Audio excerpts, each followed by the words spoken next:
It's amazing how one moment in time can change your perspective of your life. On May 18, 2009, I was just a normal 5th grader at Tom Cox Intermediate School, 226854. On May 19th, I was a TCH cancer patient, 3,460,602. 2 numbers, but worlds apart.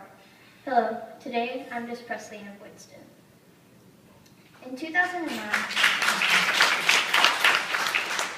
In 2009, I was diagnosed with acute lymphoblastic leukemia, the most common and treatable form of pediatric leukemia. The worst part is that I had no idea. I went to the doctor on Friday for bronchitis, and Tuesday, my parents came and got me out of the school and took me to Texas Children's to run some tests in the ER. Later that night, my parents told me I had a disease called leukemia. I was scared, and I could tell my parents were scared. I didn't understand. I felt perfectly fine, but maybe just a little tired. I just wanted to go home. Much later that night, we checked into our new home away from home, the 9th floor at Texas Children's Hospital. I didn't even know leukemia was cancer. I didn't hear that word until the doctors came into my room the next morning and started telling my parents about cancer treatments. Then I was terrified. Even at 11 years old, I knew what cancer was and that it was bad. I started chemo that night and stayed a week in the hospital before I got to go home. From the very first day, I had an incredible support group from my family and friends. During my first hospital stay, my family started Team Presley and ordered blue bracelets, and my best friend's mom built a website to keep everyone updated on my condition. Even with all this stuff happening, we had no idea about the roller coaster ride we had just got on. And unfortunately, 2 weeks later, our doctor had more bad news. I have a rare form of ALL called Philadelphia chromosome positive.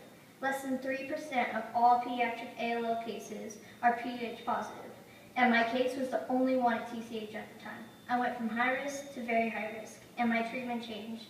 I was going to be spending a lot more time in the hospital. So the 9th floor of TCH became my second home. At first, it was very scary, and I pretty much stayed in my room and kept to myself. It's hard to get used to a floor full of sick, bald kids that are attached to IV poles, and felt as miserable as I did. In the beginning, my sister was also scared to come visit me. But eventually, the hospital became normal routine, and I started making friends with other kids and the nursing staff. My mom had to quit her job so she can stay with me during the days. We would decorate my room each time we checked in. I would paint my door with a theme, and we would hang posters. My sister would come write messages to me on the windows. My dad would spend the night with me after he got off work, and if I was feeling good, we would prank call the night nurses. One of the hardest things in the beginning was losing my hair. I knew it was going to happen, but I still hated it. I would get out of bed and use the bathroom, and there would be clumps of hair on my pillow.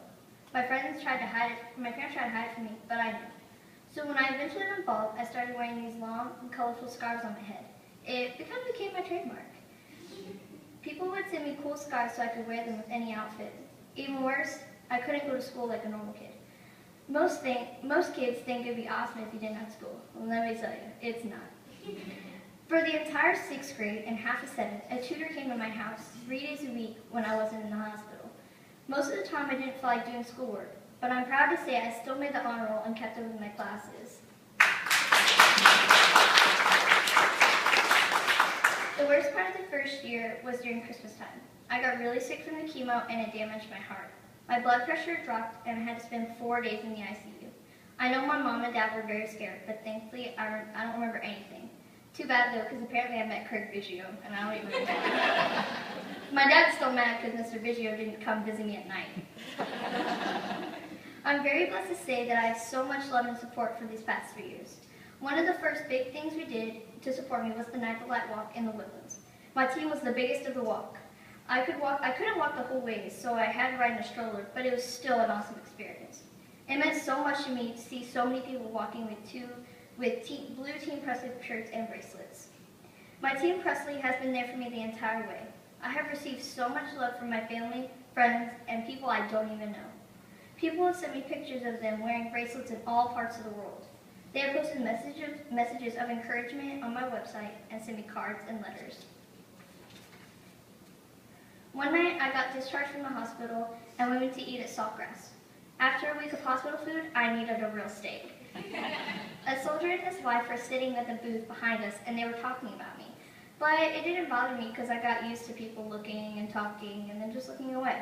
But my sister on the other hand, she didn't like that. She just decided to defend me. She'll just tell people, she has cancer, okay? And then they would really look away. Anyway, when we got up to leave, the soldier stood up and said, "Miss." I turned around and he said, "I only salute people with courage and that it was respect." And then he saluted me and gave me his flag off his uniform. I didn't know what to say, so I thanked him and gave him my bracelet.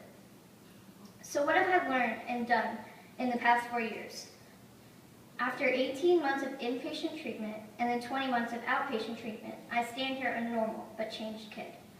I will be a sophomore at Oak Ridge High School and I'm a trainer for the athletic teams. I have learned to not get caught up in the drama that my peers think is so important. I've learned that God has a purpose for everything, and I have recently accepted Him as my Lord and Savior and baptized in my church. Even though I may not know what the purpose of my cancer is yet, He will tell me, and I'll obey Him. I have learned that the strongest kids in the world have lived and died on the ninth floor of TCH. I have learned that I can turn my leukemia battle into a source of support in others. My family and I have raised $50,000 in the past year to direct support kids with cancer at TCH. In fact, earlier this week, me and my dad visited a friend of a friend who was diagnosed last week. We saw the same bewilderment, fear in their eyes that we did 4 years ago. We offered our support in any way they wanted and needed help.